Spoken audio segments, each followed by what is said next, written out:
Farewell to purchasing inferior products from competing companies, declared the president's wife, single-handedly terminating a crucial contract. As a key client, her decision left me anxious, yet amidst the concern, inspiration struck. Understood. We will cease all deliveries to your company, I confidently asserted, sealing the deal with my signature on the contract she presented. Later, the president's wife returned to our premises, her countenance drained of color, a blend of shock and dismay evident. My name is Mia, aged 37, and I helm the company passed down from my grandfather, a bastion of stability with a roster of esteemed clients. To safeguard our legacy and workforce, I immerse myself in economic studies and business development. Specializing in precision mechanical equipment, our seasoned employees, some with tenure dating back to my grandfather's era, impart invaluable knowledge. My dedication hasn't gone unnoticed. I've garnered trust and respect, even among the elder staff. However, the journey to further recognition is ongoing. There's always more to learn.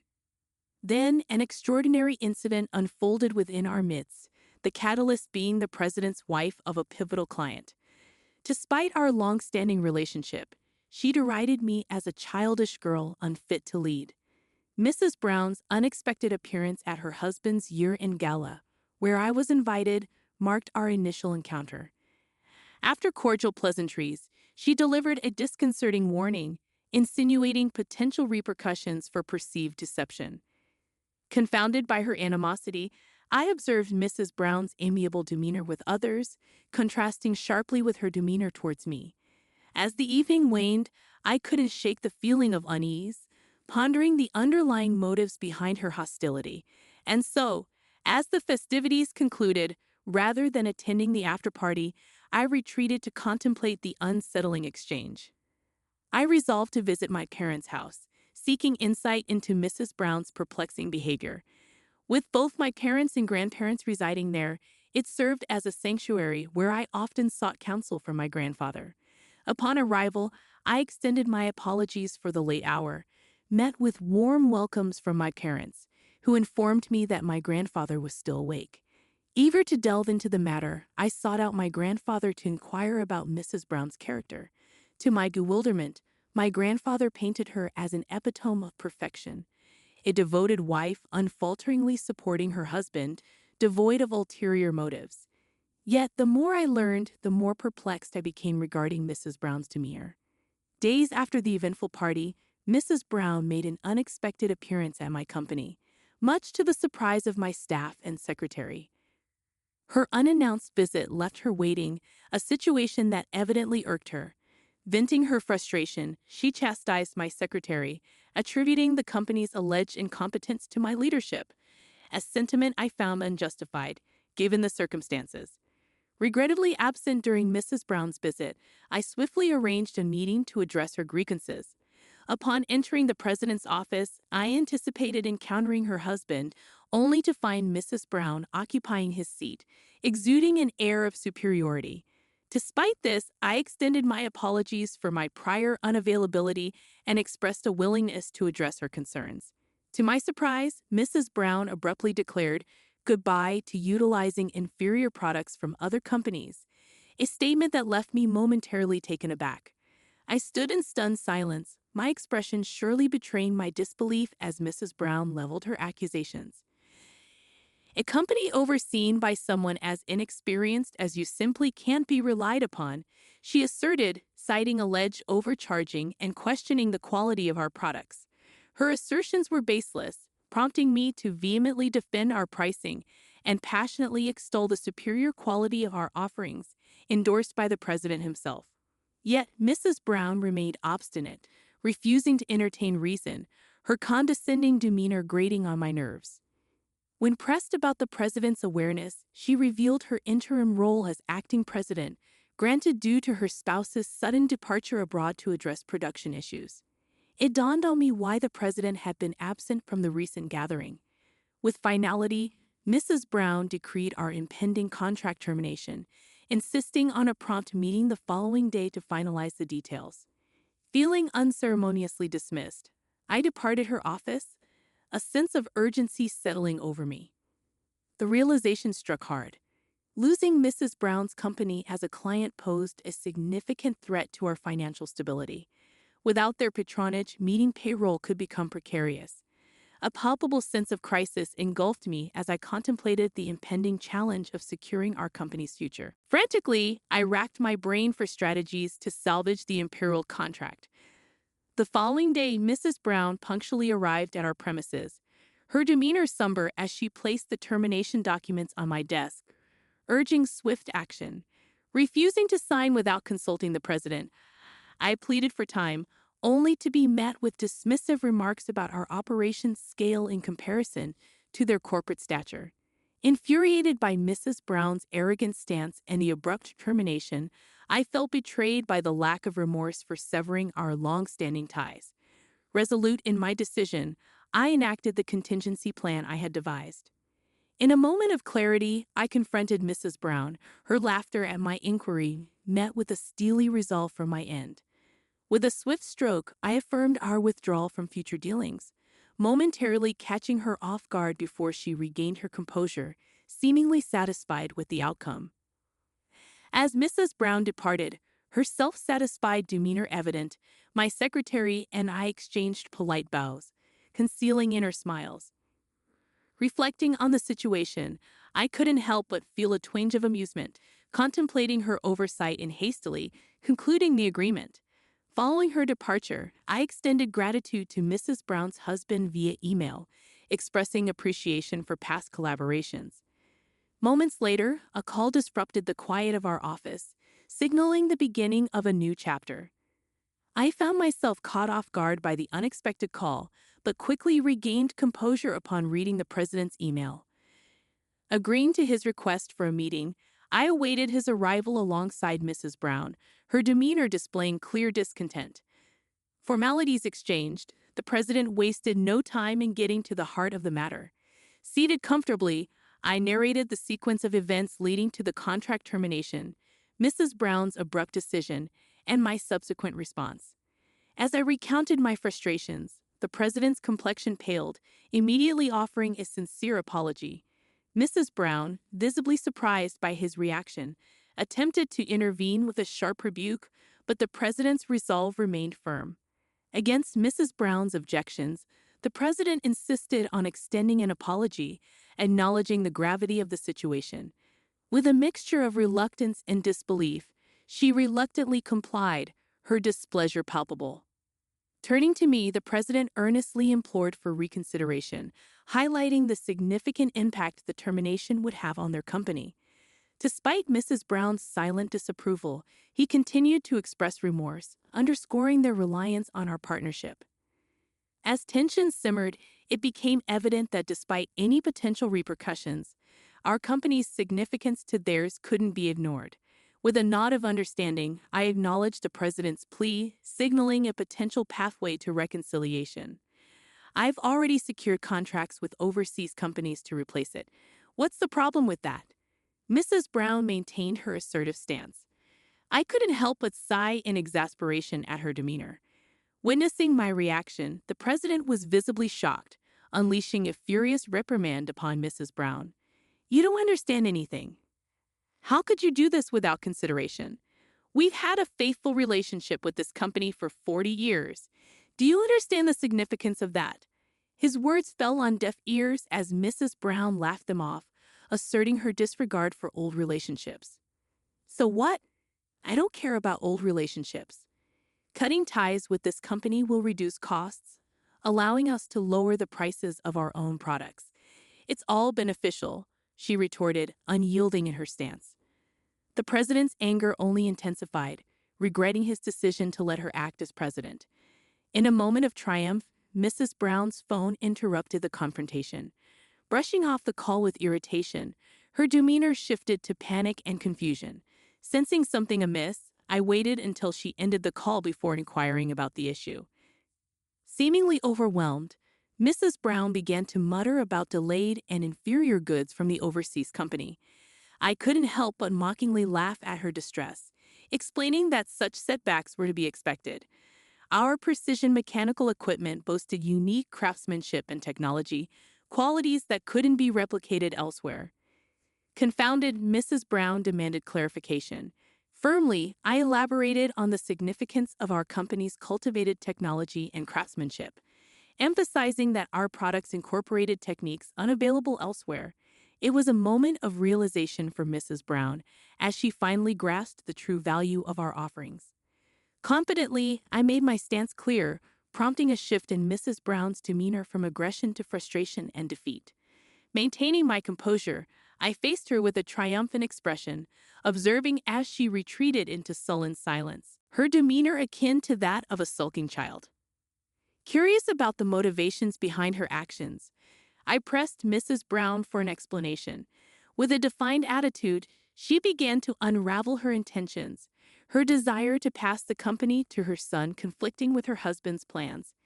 It became evident that her actions were driven by a misguided attempt to secure her son's future by positioning him as the company's president, a plan thwarted by her husband's opposition. Seizing an opportunity presented by overseas complications, Mrs. Brown had orchestrated a series of maneuvers to consolidate power and eliminate perceived threats, including severing long-standing partnerships and pursuing alternative contracts. However, her plans unraveled upon discovering her son's true aspirations, leading to a moment of reckoning. In a surprising turn, the president revealed their son's preference for pursuing agriculture, not business, an admission that left Mrs. Brown visibly shaken. Confronted with the reality of her son's desires, her resolve faltered and she sank to the floor in defeat. With sincerity, the president pleaded for a chance to rectify the situation, expressing a willingness to amend the terms of our contract. Extending a hand in reconciliation, I proposed a path forward on the condition that Mrs. Brown relinquish her involvement in the company's management. While the president's relief was palpable, Mrs. Brown remained embittered, insisting that the termination documents would stand. Despite her resistance, a glimmer of hope emerged as the possibility of reconciliation beckoned, marking a pivotal moment in our dealings with Mrs. Brown and her company. I stood firm in my decision not to invalidate the contract termination, a move driven by Mrs. Brown's unwavering ambition for her son to ascend to the presidency. Despite her stubbornness, I remained composed, suggesting she revisit the contract documents. In a pointed gesture, I drew attention to an overlooked detail, my signature placed outside the designated area. Mrs. Brown's silence spoke volumes as she grappled with the realization of her oversight. With a calm admonition, I underscored the importance of meticulousness in managerial roles, a trait seemingly lacking in Mrs. Brown's approach. As the president eagerly examined the document, gratitude overflowed from him, contrasting sharply with Mrs. Brown's remorseful demeanor. Relieved to have preserved a crucial contract, I earned praise from my grandfather for safeguarding our employees' future. However, Mrs. Brown's duplicity extended beyond our dealings, prompting widespread apologies from the president to affected companies. I lent my assistance in clarifying the situation, fostering cooperation among those wronged by Mrs. Brown's actions. Consequently, Mrs. Brown faced repercussions, ousted from the management team and embroiled in divorce proceedings with the president. Despite her resistance, his resolve remained unyielding, driven by a sense of betrayal. Meanwhile, her son found liberation from his mother's pressures, pursuing his agricultural studies with newfound independence. For my company, the ordeal yielded unforeseen benefits, garnering favor with major corporations and attracting new contracts. Sales surged, surpassing even my grandfather's achievements, while employee morale soared. As I continued to lead and learn, the lessons gleaned from this experience reaffirmed my commitment to growth and integrity. All right, everyone's presentations are done. Nick, the manager, said as he tried to move the discussion forward. Excuse me, I haven't. I recently found out something. Nick interrupted me and began to speak. There's apparently someone in this department who didn't graduate high school and is just a part-timer. Meetings should be for employees only. Absolutely right. His lackey, Mike, of course, agreed with Nick. I'm leaving. After leaving the meeting room, I started to shut down my computer. I noticed that an email had arrived, not in my personal inbox, but in the company's shared email. Thinking, there's no point in speaking up, no one will listen, I went home quietly. The next day, I heard a commotion from Nick's desk. He was staring at his computer screen, his face pale. Nick! Is something wrong? Mike looked at the screen with him. And he turned even paler than Nick. Why is he so angry? Knowing the reason for Mike's distress, I thought to myself, serves them right. My name is Adam. My mother passed away when I was in the 9th grade, and I was raised by my father. Well, you could hardly call it being raised. After my mother passed, my father changed. He drowned his sorrows in alcohol, and though he still went to work, he squandered our living expenses on horse racing. Because of that, I had to start working part-time as soon as I entered high school. Every month, I went to the convenience store with bills in hand that couldn't be auto-deducted from my father's account. Even though I endured it because I didn't want to be alone, I reached my limit in my second year of high school and dropped out. I found a live-in job at a distant inn. Thank you for everything. The day I left home, my father, still staring at the TV, spoke. Take care. That was our last conversation. Back then, 18 wasn't the age of majority, so I needed my father's permission to work, and I couldn't hide my place of employment. Yet, my father never visited me even once. I kept working just to survive, and before I knew it, I was 42. Years of hard work paid off, and I was transferred to the headquarters. I was thrilled to be recognized by the company, as I thought I'd be working in the field until retirement due to my lack of formal education. Listen up. Our work can change the future of our employees. Don't drag us down. On my first day after the transfer, Nick, dressed in an expensive suit, spoke sternly. There was a reason for this. Our inn was located in a prominent tourist destination, known so well that everyone in the state could sing its commercial jingle. At its peak, we had 5 locations within the state. But that was long ago. Due to financial difficulties and aging facilities, only the place where I had worked for many years and the original establishment remained. I was prepared to lose my job anytime, but now there was a glimmer of hope. With the rise of social media, the tourist area where the inn was located started gaining attention again. Depending on how hard the sales department, where I was transferred, worked, we could either thrive or be forced to give up this prime location to the new hotel chains continuously popping up. For Nick, who had switched careers from another industry to strengthen our sales, this was a battle he couldn't afford to lose. I understood why he had to be strict. I will do my best. Nick sneered at my enthusiastic declaration. Did you not hear what I said? I'm sorry. I thought I was listening carefully. Out of habit from years of customer service, I apologized reflexively, though I had no idea what had offended him. Someone was watching me with a smirk. In this department, there are those who are expected to excel and those who have been shoved here because they have nowhere else to go. You are the latter. It was Mike, the section chief. He's 7 years younger, at 35. But he was called to headquarters much earlier than I was and had been moving around within the headquarters ever since. I'm not jealous, but I can't accept that he's my boss. Graduating from a prestigious university, he has an unusually high pride and caused many problems as a newbie, making things very difficult for me when I was the front desk leader. When I found out Mike was transferred to the sales department a month before me, I was disheartened. Mike is right. With just a middle school diploma, there's not much you can do. Don't even think about achieving results. As if I didn't exist, Nick remarked, I'm thirsty.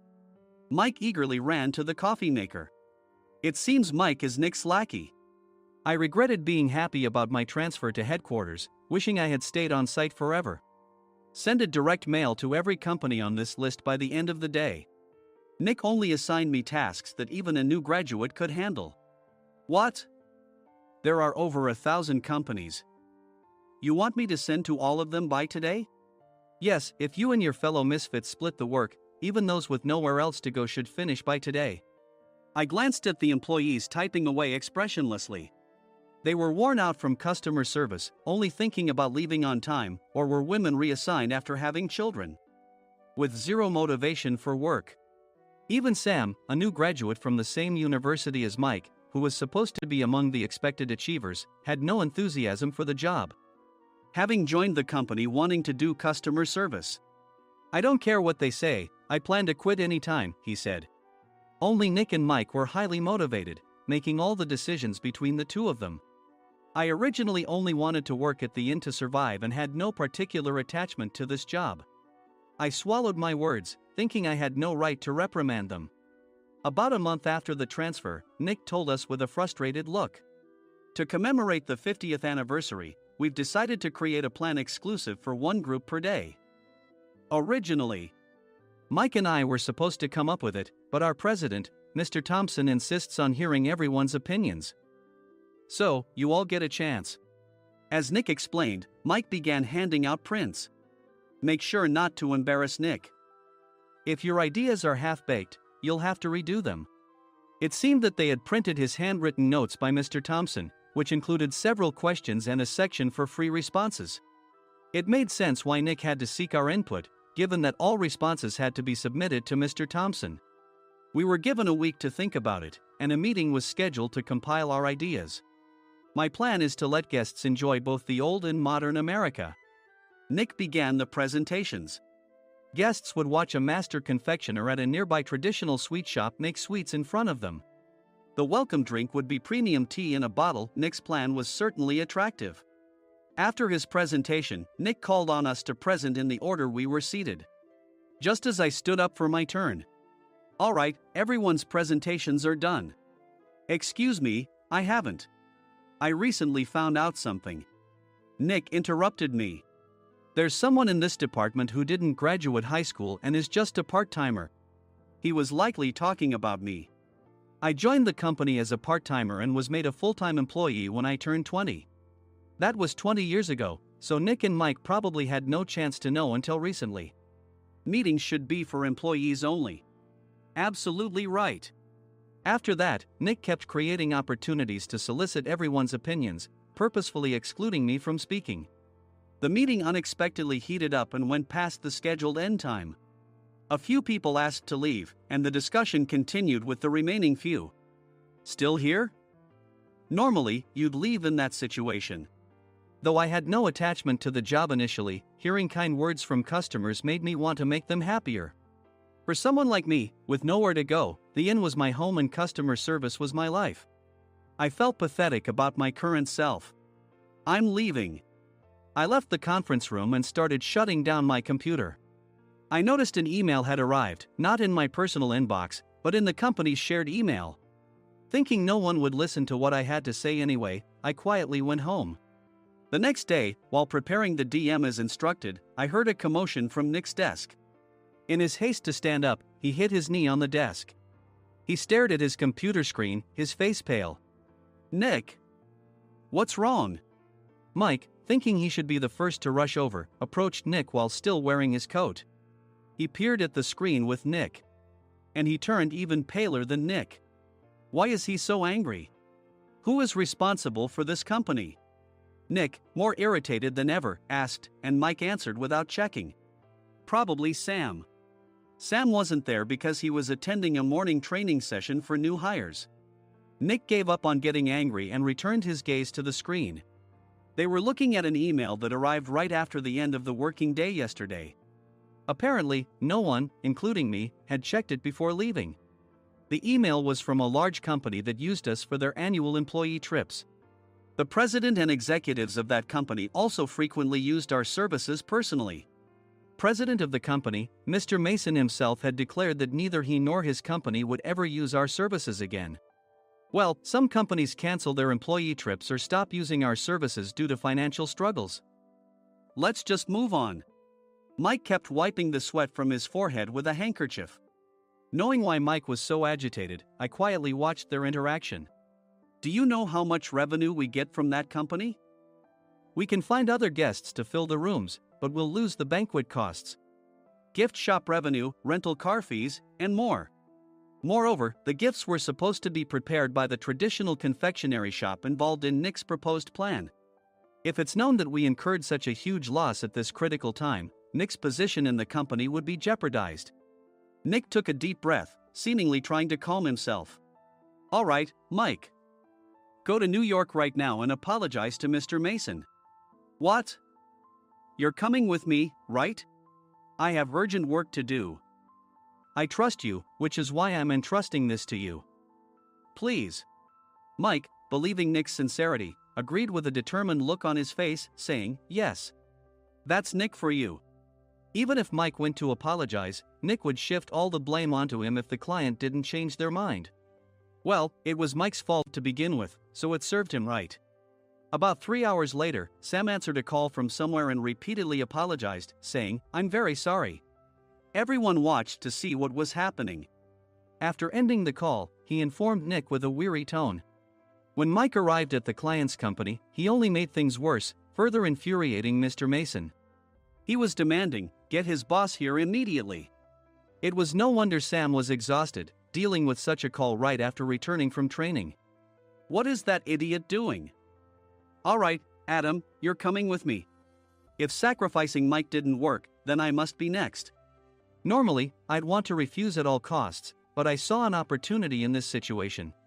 If I can be of assistance, I'd be happy to join you. I obediently followed Nick, and we flew to New York. When we introduced ourselves at the reception, it became clear how serious the situation was, as the receptionist personally escorted us to the president's office. Angry voices leaked through the door, making both Nick and me uneasy. Excuse me. I'm Nick, the supervisor. I understand my subordinate has caused you trouble, and I deeply apologize. Nick, with his experience in the corporate world, knew enough to offer an apology before excuses. However, his customer service skills left much to be desired. I sighed as I saw Mike trembling like a small dog in the corner of the room. What kind of training are you giving your subordinates? Mr. Mason glared at Nick with a red face. The intensity of his gaze made even Nick take a step back. Regrettably, I joined this company only 2 years ago and was unaware of Mike's issues. I should have identified his shortcomings sooner. Indeed. I should have realized sooner. No sensible person would come to apologize and then give a lengthy presentation on the drawbacks of not using their in. Nick froze, his mouth slightly open. Suspecting the worst, I picked up the documents that had fallen to the floor. It seemed Mike hastily prepared these documents on the plane, listing the disadvantages. Disadvantage 1: if you change the venue for the company trip, employees might suspect it's for cost-cutting reasons, leading to a negative impression. Reading it aloud half-jokingly, Nick snatched the papers from my hand and checked the contents with a furious expression. Among the stack of documents was a receipt from a nearby convenience store's copy machine. I felt a pang of dread, hoping he hadn't shown the receipt as well. What do you think he said when I asked what kind of nerve he had to do this? I'm very sorry. Faced with the dire situation, Nick must have thought there was nothing left to do but apologize. In a voice smaller than I'd ever heard from him, he uttered words of apology. He said, I'm a Harvard graduate. I don't believe I said anything wrong. Mike, what have you done? Forgetting his plan to pin the blame on Mike, Nick yelled loudly, even in front of Mr. Mason. I didn't do anything wrong. You're still saying that? Look at him. Mike pointed at me with a shaking hand. I was assigned to headquarters in my 20s and now I'm a section chief. This guy only made it to headquarters at 42. Everything I've done proves I was right. So why are we losing the contract? Having said his piece, Mike collapsed to the floor. Of course. You were sent there because you had nowhere else to go. Mike never expected to hear such words from someone he looked down upon. He lunged at me, and Nick hurriedly stepped in to stop him. Mr. Thompson told me Mike is a quick thinker, and to take good care of him. There's no way he was pushed aside. Don't make things worse here. He didn't say quick thinker, he said only quick-witted, didn't he? I don't remember that part. I recalled the many troubles Mike caused when he was a newbie. When Mike was on the front line, his pride was so high that he never apologized to customers. Customer service, especially in our job, doesn't work alone. It brings both good and bad situations. If the front staff or housekeepers made mistakes, or the cleaning company didn't properly clean a room, one had to apologize to the customers regardless of personal fault. Mike, in such situations, would never apologize, insisting he wasn't at fault. This often angered customers, and as the front desk leader, I frequently had to apologize on his behalf. He caused complaints and disrupted operations, which is why he was quickly moved to headquarters. In departments where he didn't interact directly with customers, his quick thinking was beneficial and things went well. But it seemed his flaws were starting to show. Corporate reservations are supposed to be entered into the system by the sales representative. But a quick check yesterday revealed that more than 10 items were missing from the client's reservation. The handover document clearly stated what needed to be prepared. Why didn't you enter it into the system? Why do we have to give them special treatment? Filling rooms near the banquet hall, setting up all the food in advance. Specifying the brand of wine, they're too demanding. No wonder he always angered customers, I thought, feeling a headache coming on. Grouping them in rooms near the banquet hall is for our benefit too. It makes it easier for the staff to set up beds and serve breakfast since everyone's schedule is synchronized. As for the other requests, Mr. Mason suggested them to lighten our load. I didn't know that. Nick finally seemed to realize that Mike was the one who had angered the client. What did you say to them? I just told them we wouldn't give them special treatment anymore. We shouldn't waste effort on things that don't bring in money. I was utterly exasperated at his lack of understanding of customer service. Of course, we shouldn't comply with unreasonable demands. But carrying over successful practices from past stays makes customers feel remembered and enhances their experience. Good memories encourage repeat visits. That's part of our job. I looked down at Mike, who was sitting on the floor. In our job, nothing is a waste. Mr. Thompson likely moved you to the sales department, hoping you'd finally understand this. How do you think he feels now that you've failed to meet his expectations? Mike, tears in his eyes, fled the president's office. I was amazed he still hadn't apologized. You have it tough, Adam. It's okay, we're all employees of the same company. I deeply apologize for this disrespectful incident. Especially after all the care you've shown us. If it weren't for you, Adam, I really would have stopped staying here. When I heard you were moving to the sales department, I was willing to reconsider if you handled it. Seeing us talk so amicably, Nick's face contorted. Do you two know each other? Adam's service is excellent. I always requested him specifically. Normally, we don't accept specific staff requests, but we made an exception for Mr. Mason, adjusting my shifts accordingly. He had personally stayed at our hotel just before my transfer, and during casual conversation, I mentioned, I'm moving to the sales department soon. If I hadn't told him then, things could have been much worse. Please continue to take care of us. I look forward to it. On the return flight, Nick awkwardly offered me a can of beer. It's still working hours. Of course, I had no intention of forgiving him for a single beer. Nick might try to pin everything on Mike and avoid any consequences. While pondering this, a startling fact came to light. Nick, the tea bottles for the plan have arrived.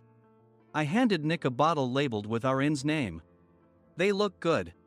What are you talking about? These are plastic bottles.